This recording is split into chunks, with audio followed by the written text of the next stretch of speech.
नमस्कार, आप देख रहे हैं जीटी न्यूज। मैं हूं आपके साथ भावना नैयर। देश और दुनिया की बड़ी और अहम खबरों को लेकर हम हाजिर हैं। शुरुआत करते हैं बुलेटिन की टॉप हेडलाइंस के साथ। मुर्शिदाबाद को न्याय का इंतजार, आज हिंसा पीड़ितों से फिर मिलेंगे राज्यपाल। महिला आयोग और मानवाधिकार आयोग की टीम प्रभावित इलाकों का करेगी दौरा।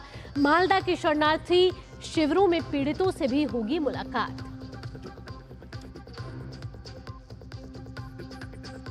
उत्तराखंड में 20 तारीख तक आंधी, ओलावृष्टि और भारी बारिश का अलर्ट। एसडीआरएफ ने सावधानी बरतने की दी सलाह। पूरे उत्तर पश्चिम भारत में आज से मौसम बदलने के आसार।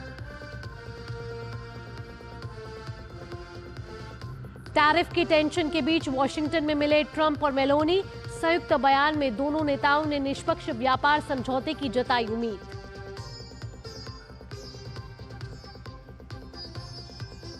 गुड फ्राइडे आज, दुनिया भर के चर्चों में विशेष प्रार्थना सभाओं का आयोजन। प्रभु यीशु के बलिदान को याद करने का दिन है गुड फ्राइडे। और खेल की खबरों में नीरज चोपड़ा की गोल्डन शुरुआत। दक्षिण अफ्रीका के पोर्ट ट्रैफ्ट में इवेंटेशनल टूर्नामेंट में जीता सोना। 84.52 मीटर थ्रो के साथ रहे टॉप पर।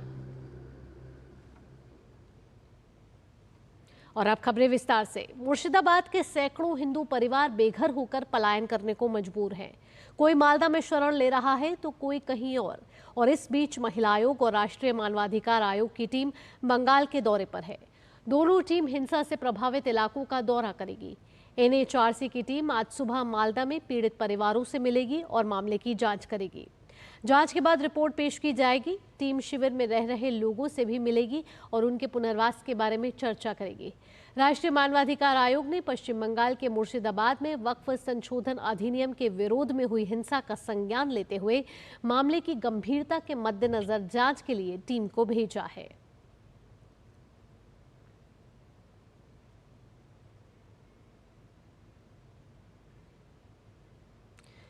तो मुर्शिदाबाद हिंसा के बाद महिला आयोग और एनएचआरसी की टीम प्रभावित इलाकों का दौरा करेगी और दौरा करने के बाद टीम जो है वो अपनी रिपोर्ट पेश करेगी। आपको बता दें कि महिला आयोग और एनएचआरसी की टीम इस समय बंगाल के दौरे पर है, जहां कुछ ही समय बाद वो मुर्शिदाबाद हिंसा के पीड़ितों से मुलाकात करेगी। साथ ही जो हिंदू पलायन करने को मजबूर हैं उनसे भी जांच जो रिपोर्ट है वो पेश की जाएगी। राष्ट्रीय महिला आयोग के अध्यक्ष विजय राहतकर ने मुर्शिदाबाद में हुई हिंसा को चिंताजनक बताया है। राष्ट्रीय महिला आयोग ने एक जांच कमेटी का गठन किया है। विजय राहतकर ने कहा है कि हमारा प्रयास रहेगा कि उन सभी महिलाओं के साथ न्याय हो। महिलाएं बहुत डर गई है और उसी के साथ साथ हम ये भी कह रहे हैं कि असुरक्षा की भावना उनके मन में बहुत ज़्यादा है। तो इन सभी घटनाओं का हमने संज्ञान लिया है और राष्ट्रीय महिला आयोग ने एक जांच कमेटी का एक गठन किया है। उन सभी महिलाओं को जो अभी वहाँ से पीड़ित भी है, तकलीफ़ में है, ऐसे उन सभी महिलाओं को मैं मिलने वाली हूँ, उनके साथ बात करने वाली हूँ। मैं मुर्शिदाबाद भी जाऊँगी और मालदा भी जाऊँगी। अब बात वक्फ कानून पर दूसरे दिन हुई सुनवाई की, जिसके बाद गुरुवार को सुप्रीम कोर्ट ने कानून पर नहीं लगाई कोई भी अंतरिम रोक। मामले की अगली सुनवाई में आगे की बहस होगी। उधर बंगाल में वक्फ कानून के विरोध में हुई हिंसा के बाद से हालात तनावपूर्ण बने हुए हैं। आज हिंसा पीड़ितों से फिर मिलेंगे राज्यपाल। हिंसा प्रभावितों ने कल भी राज्यपाल से मुलाकात की थी तो निष्पक्ष जांच की मांग की। ममता सरकार ने एसआईटी बनाकर हिंसा की जांच के आदेश दिए हैं तो ये मामला कलकत्ता हाईकोर्ट में भी पहुंच गया है। राज्य में कानून व्यवस्था के मामले को लेकर बीजेपी ममता सरकार पर हमलावर है। वक्फ कानून पर लड़ाई, सुप्रीम कोर्ट में सुनवाई। वक्फ पर जारी कानूनी लड़ाई, लेकिन सियासत है हाई। वक्फ कानून में हाल में किए गए संशोधनों की संवैधानिक वैधता को चुनौती देने वाली याचिकाओं पर सुप्रीम कोर्ट में गुरुवार को दूसरे दिन सुनवाई जारी रही। भारत के मुख्य न्यायाधीश न्यायमूर्ति संजीव खन्ना, जस्टिस संजय कुमार और जस्टिस के.वी. विश्वनाथन की बेंच ने केंद्र सरकार को जवाब दाखिल करने के लिए 7 दिन की मोहलत दी है। सुप्रीम कोर्ट ने कानून पर अंतरिम रोक नहीं लगाई है। हालांकि केंद्र ने खुद कोर्ट को आश्वासन दिया है कि अगली सुनवाई तक पुराने कानून के तहत वक्फ घोषित संपत्ति को डिनोटिफाई नहीं किया जाएगा। साथ ही स्टेट वक्फ बोर्ड और सेंट्रल वक्फ काउंसिल में कोई नियुक्ति नहीं होगी। सुनवाई के दौरान सॉलिसिटर जनरल तुषार मेहता ने जवाब दाखिल करने के लिए 1 सप्ताह का समय मांगा, जिसे अदालत ने स्वीकार कर लिया। माननीय अदालत ने कहा कि जो वक्फ व यूजर है, जो रजिस्टर्ड हैं और गैजेटेड हैं, उसको गवर्नमेंट डी नोटिफाई नहीं करेगी टिल द नेक्स्ट डेट। जो रजिस्टर्ड एंड गैजेटेड हैं वही सिर्फ डी नोटिफाई नहीं होंगे, उसके अलावा संशोधन के हिसाब से सरकार कार्रवाई करने को स्वतंत्र है। इस बीच पश्चिम बंगाल में इस मामले में जोरदार हलचल जारी है। पश्चिम बंगाल भाजपा अध्यक्ष और केंद्रीय मंत्री सुकांत मजूमदार मुर्शिदाबाद हिंसा के पीड़ित परिवारों के साथ राजभवन पहुंचे। उन्होंने पीड़ितों के साथ पश्चिम बंगाल के राज्यपाल सीवी आनंद बोस से मुलाकात की और उनका दर्द बयां किया। मजूमदार ने राज्यपाल से केंद्रीय बलों की तैनाती की मांग की ताकि प्रभावित क्षेत्रों में शांति स्थापित की जा सके। वहीं पीड़ितों ने अपनी सुरक्षा सुनिश्चित करने पर जोर दिया। साथ ही पलायन करने वाले हिंदू परिवारों की जल्द से जल्द सकुशल वापसी की मांग की। Governor assured us that he will take care of all these demands and he will discuss with the appropriate authority. Even he opened a peace room in the Raj Bhavan. हम बोले हर विक्टिम को जिनको घर छोड़ना पड़ा, उनका पैसा लूटा गया, ऑर्नामेंट्स लूटे गए, उसका कौन खामियाजा देगा? ममता बनर्जी खामियाजा देने के लिए तैयार नहीं है। मुर्शिदाबाद हिंसा पर पश्चिम बंगाल विधानसभा में प्रतिपक्ष के नेता शुभेंदु अधिकारी द्वारा एनआईए जांच की मांग को लेकर दायर याचिका पर कलकत्ता हाईकोर्ट में सुनवाई हुई। मुर्शिदाबाद हिंसा के पीड़ितों ने भी एनआईए की जांच की मांग को लेकर याचिका दाखिल की है। पश्चिम बंगाल में 11 से 12 अप्रैल को नए वक्फ बोर्ड कानून के खिलाफ विरोध प्रदर्शन के दौरान भीड़ उग्र हो गई। इसके बाद मुर्शिदाबाद में जमकर हिंसा हुई। कई वाहनों को आग के हवाले कर दिया गया, घरों के अंदर घुसकर तोड़फोड़ की गई। सूती, धुलियान और जंगीपुर सहित अन्य इलाकों में हिंसा में कम से कम 3 लोगों की मौत हुई थी और कई अन्य घायल हुए थे। हिंसा के कारण बड़ी संख्या में लोग अपना घर छोड़ने के लिए मजबूर हो गए थे। हिंसा प्रभावित धुलियान के बेदवना में बीएसएफ ने फ्लैग मार्च किया। पीड़ित महिलाएं सुरक्षा का हवाला देते हुए राज्य में राष्ट्रपति शासन की मांग कर रही हैं। हाथ जोड़ के अनुरोध करते हैं महिला लोग, जो हमारे साथ जो हुआ अब नहीं चलेगा, ऐसा जो राष्ट्रपति शासन चाहिए हम लोग। पीड़ितों का दर्द जानने के लिए राज्यपाल सीवी आनंद बोस मुर्शिदाबाद का दौरा करने वाले हैं। I am going to the field to see for myself the realities in the field. Now that the central forces are also there, situation has been brought under control. Now what we should do is to do the mopping up operation and also take further steps to prevent such instances in future. उधर मुख्यमंत्री ममता बनर्जी ने कहा है कि हिंसा की जांच के लिए एक एसआईटी का गठन किया गया है। राज्य सरकार पीड़ितों के लिए घर बनाएगी।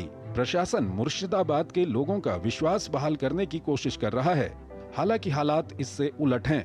मुर्शिदाबाद हिंसा में मारे गए हरगोविंद दास और उनके बेटे चंदन दास के परिजनों ने मुख्यमंत्री ममता बनर्जी द्वारा घोषित मुआवजे को लेने से साफ इनकार कर दिया है। पीड़ित परिवार का कहना है कि अब मुआवजे का कोई मतलब नहीं बचा, क्योंकि जिन 2 अनमोल जिंदगियों को उन्होंने खोया है वो कभी लौटकर नहीं आएंगे। मृतकों के परिवार के मुताबिक यदि पुलिस समय पर पहुंच जाती, कुल मिलाकर पीड़ितों का जख्म गहरा है और उनके मन में पुलिस प्रशासन के प्रति भी गुस्सा है। Bureau report, DD news. बढ़ते आगे, दाऊदी बोहरा समुदाय के प्रतिनिधि मंडल ने कल प्रधानमंत्री नरेंद्र मोदी से मुलाकात की। प्रतिनिधि मंडल ने वक्फ संशोधन कानून के लिए उनका आभार जताया। प्रतिनिधि मंडल ने कहा कि यह समुदाय की लंबे समय से लंबित मांग थी जो पूरी हुई है। साथ ही प्रतिनिधि मंडल ने सबका साथ, सबका विकास, सबका विश्वास के प्रधानमंत्री के विजन पर भी विश्वास जताया।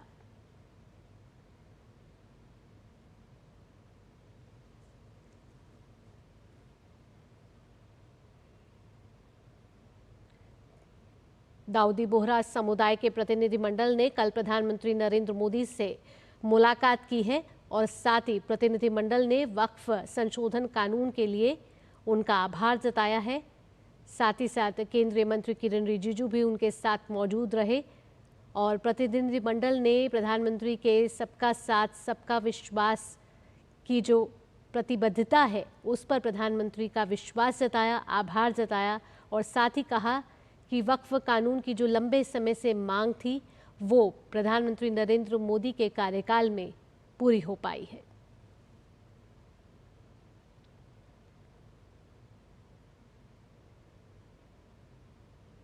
बोहरा समुदाय के प्रतिनिधिमंडल ने अपने विचार भी प्रधानमंत्री नरेंद्र मोदी के सामने रखे और मुलाकात के दौरान दाऊदी बोहरा समुदाय के प्रतिनिधिमंडल में शामिल प्रतिनिधियों ने प्रधानमंत्री को वक्फ संशोधन कानून के लिए आभार जताया और कहा कि अल्पसंख्यक समुदाय के भीतर भी जो अल्पसंख्यक लोग हैं उनके लिए ये कानून काफी लाभदायक साबित होगा। 1923 से हम ये गुहार गवर्नमेंट से लगा रहे हैं कि हमें एग्जेम्पशन चाहिए। साहब, ये जो एक्ट आया है वो प्रिवी काउंसिल क्यों लेकर आई? प्रिवी काउंसिल ने ये एक्ट इनैक्ट किया माइनॉरिटी के प्रोटेक्शन के लिए, लेकिन साहब आपने ये एक्ट इनैक्ट किया सिर्फ माइनॉरिटी के प्रोटेक्शन के लिए नहीं, बल्कि माइनॉरिटी विद इन माइनॉरिटी के लिए। तो ये उस दिशा में साहब बहुत ही बड़ा स्टेप है। It is indeed a very strong step for the way forward. जो आपने अभी वक्फ बिल का जो पास हुआ है उनमें हम माइनॉरिटी विद इन माइनॉरिटी है और उनमें हमें आपने जगह दी है, हमारा नाम आया है और जो काम हुआ है हिंदुस्तान की तरक्की के लिए आपकी ख्वाहिश है कि सबको साथ लेकर चलना है और जो काम हुआ है और हो रहा है वो इंशाअल्लाह इंडिया के लिए, हिंदुस्तान के लिए और पूरे देश के लिए बहुत खूब होगा। प्रधानमंत्री नरेंद्र मोदी ने यमुना नदी की सफाई को लेकर एक समीक्षा बैठक भी की है, जिसमें केंद्रीय गृह मंत्री, जल शक्ति मंत्री, दिल्ली की मुख्यमंत्री रेखा गुप्ता भी मौजूद थी। इस बैठक में नदी की वर्तमान स्थिति और उसकी सफाई और साथ ही पुनरुद्धार से जुड़ी चल रही योजनाओं पर विस्तार से बातचीत हुई है। ड्रेनेज प्रबंधन, ठोस कचरा प्रबंधन, सीवेज प्रबंधन, सेप्टेज और डेयरी अपशिष्ट प्रबंधन, औद्योगिक अपशिष्ट प्रबंधन, अपशिष्ट जल उपचार अवसंरचना में कमियों की पहचान और उसकी निगरानी के उपाय, यमुना नदी के प्रवाह में सुधार, बाढ़ क्षेत्र का संरक्षण, ग्रीन रिवर फ्रंट का विकास और जन जागरूकता जैसे कार्यों पर विशिष्ट समय सीमाओं के साथ विस्तृत चर्चा की गई है। दिल्ली की पेयजल प्रणाली पर पुनर्वास कर जल रिसाव और गैर राजस्व जल को कम करने की तत्काल आवश्यकता पर जोर दिया गया। साथ ही यह निर्णय लिया गया कि दिल्ली समग्र जल प्रबंधन के लिए एक अर्बन रिवर मैनेजमेंट प्लान तैयार करेगी और उसे शहर के मास्टर प्लान के साथ एकीकृत किया जाएगा। यमुना नदी के हरियाणा खंड, दिल्ली खंड और दिल्ली से प्रयागराज के संगम तक के खंडों में की जाने वाली कार्रवाई पर भी चर्चा की गई। रक्षा मंत्री और लखनऊ के सांसद राजनाथ सिंह आज से 3 दिवसीय दौरे पर लखनऊ पर रहेंगे। इस दौरान वो सांसद खेल महाकुंभ का शुभारंभ करेंगे।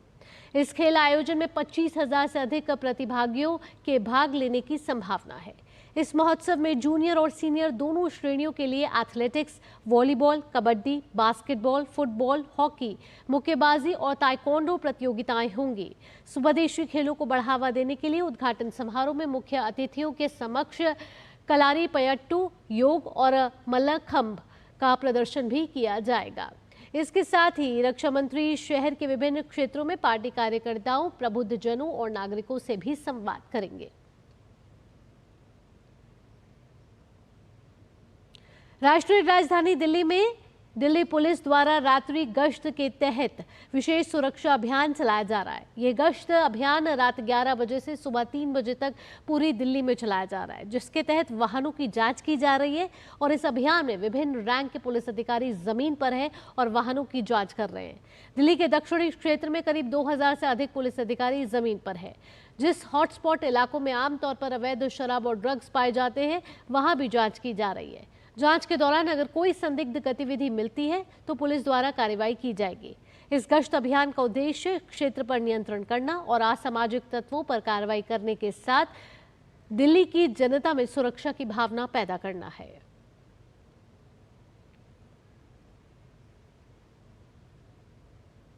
और अब खबर मौसम से जुड़ी हुई। पूरे उत्तर पश्चिम भारत में आज से अगले 3 दिन तक मौसम के मिजाज में बदलाव देखने को मिलेगा। तेज हवाएं और बारिश की संभावना मौसम विभाग की ओर से जताई गई है, लेकिन उत्तराखंड में आज से 20 तारीख तक आंधी, ओलावृष्टि और भारी बारिश की चेतावनी दी गई है। पिछले कुछ दिनों में कुमाऊं मंडल में बारिश और ओलावृष्टि देखने को मिल रही है, लेकिन आज से गढ़वाल मंडल में भी बारिश देखी जा सकती है। मौसम विभाग का कहना है कि पश्चिमी विक्षोभ के कारण 20 अप्रैल तक उत्तरकाशी, रुद्रप्रयाग, चमोली, टिहरी, पौड़ी और देहरादून के कुछ हिस्सों में बारिश होने के आसार हैं, जबकि राज्यों के शेष जिलों में भी कहीं कहीं हल्की बारिश होने की संभावना है। बारिश नहीं बल्कि इन जिलों के लिए आकाशीय बिजली गिरने की भी आशंका जताई गई है। एसडीआरएफ ने लोगों को सलाह दी है कि वो सावधानी बरतें। आपदा प्रबंधन से जुड़े अधिकारियों और नोडल ऑफिसरों को हाई अलर्ट पर रखा गया है। खास तौर पर यह भी कहा गया है कि पर्यटक अभी इन इलाकों में ना जाएं। आखिरकार 24 साल के बाद दिल्ली में लाहौरी गेट म्यूजियम की हेरिटेज बिल्डिंग तैयार हो गई है। वर्ष 2003 में सांसद और पूर्व केंद्रीय मंत्री विजय गोयल ने अपने 50 लाख रुपए के सांसद कोष यानी कि एमपी लैट फंड से इसको उस समय तैयार करके उद्घाटन करवाया था, लेकिन उसके बाद ये फिर से अपनी उसी अवस्था में आ गई थी। लेकिन पूर्व केंद्रीय मंत्री विजय गोयल ने संस्कृति मंत्रालय से 4 करोड़ का फंड लेकर इस पर काम फिर से शुरू करवाया। गोयल लगातार 24 साल से कोशिश कर रहे हैं कि इसका जीर्णोद्धार हो और उसमें एक अच्छा सा म्यूजियम खुल जाए। इस लाहौरी गेट म्यूजियम का जायजा लेते हुए हमारे संवाददाता गिरीश निशाना ने पूर्व केंद्रीय मंत्री विजय गोयल से खास बातचीत की है।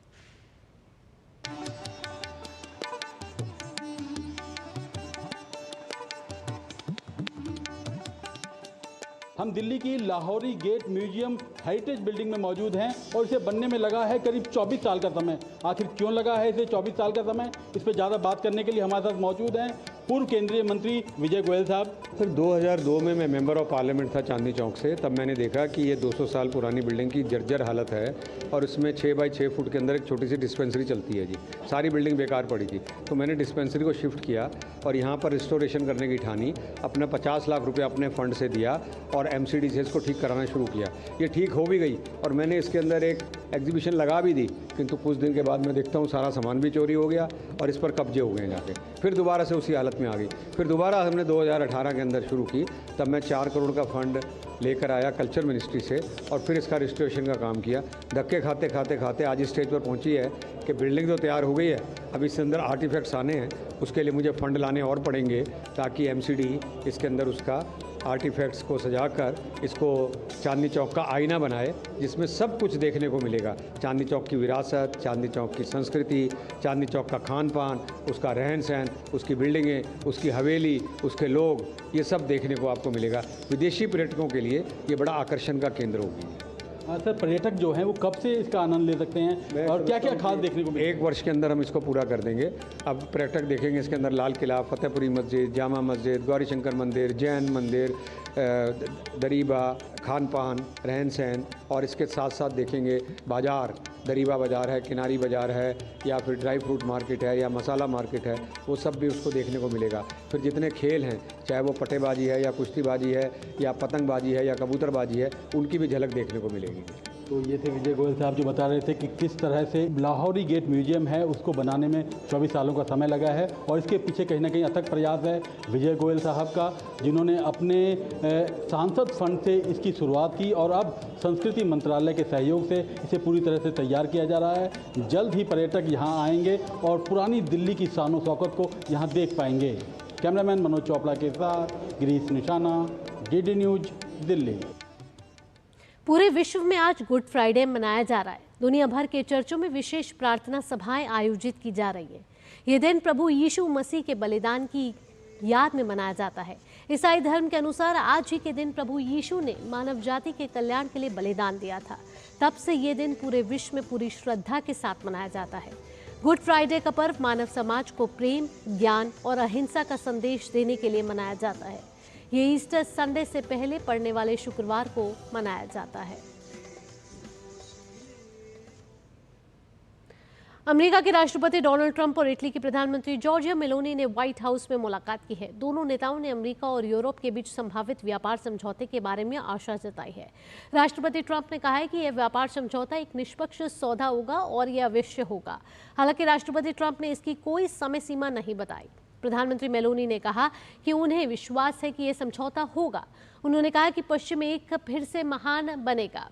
वार्ता के बाद संयुक्त प्रेस कॉन्फ्रेंस में दोनों नेताओं ने पुष्टि की कि उन्होंने रक्षा खर्च, अप्रवास और टैरिफ पर भी चर्चा की। मेलोनी ने साथ ही कहा कि वो ट्रंप को इटली की आधिकारिक यात्रा के लिए आमंत्रित करेंगे।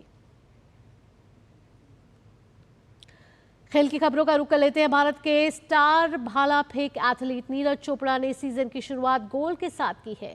नीरज इस साल पहली बार ट्रैक पर उतरे और स्वर्ण पदक जीतने में सफल रहे। 2 बार के ओलंपिक मेडलिस्ट नीरज ने दक्षिण अफ्रीका के पोर्ट चेफ्स्ट्रूम में एक इवेंटेशनल टूर्नामेंट में गोल्ड मेडल अपने नाम किया। नीरज ने 84.52 मीटर थ्रो के साथ शीर्ष स्थान हासिल किया। इस टूर्नामेंट में यह उनकी सर्वश्रेष्ठ थ्रो भी रही। हर साल 18 अप्रैल को विश्व धरोहर दिवस मनाया जाता है। इस दिवस को मनाने का मुख्य उद्देश्य यह है कि पूरे विश्व में मानव सभ्यता से जुड़े ऐतिहासिक और सांस्कृतिक स्थलों के महत्व, उनके अस्तित्व के संभावित खतरों और उनके संरक्षण के प्रति जागरूकता लाई जा सके। आप इस रिपोर्ट को देखिए। फिलहाल के लिए मुझे दीजिए अनुमति। नमस्कार।